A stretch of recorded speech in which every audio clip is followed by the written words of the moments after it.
Rickshaw దొక్కే రహీమన్న రాళ్ళు గొట్టే Ramanna driver Mallanna మాలి కొమురన్న దుక్కి దున్నే దుర్గన్న మోటగొట్టే మైసన్న మన్నించి మా మాట వినరో రైతన్న మన్నించి మా మాట వినరో రైతన్న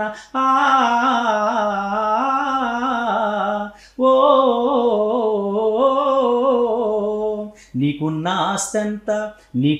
ఆస్తంత రెండు రెక్కలేనన్నా రెక్కలాడకపోతే డొక్క నిండదురన్నా నీకున్న ఆస్తంతా రెండు రెక్కలేనన్నా రెక్కలాడకపోతే డొక్క నిండదోరన్నా. ఈ పాట ప్రతి ఒక్కరు రిక్షా దొక్కే రహీమన్న రాళ్ళు కొట్టే రామన్న ఇవన్నీ అన్ని వర్గాల నుంచి కట్టిన పాటలు. అంటే అట్లాంటి పాటలు ప్లస్ తెలంగాణ యాస, తెలంగాణ భాష, ఆ యాసను భాషలాగా పాటల రూపంలో మనం వాడుకునే పదాలలో రాసిన పాటలు చాలా అద్భుతమైనవి గద్దర్.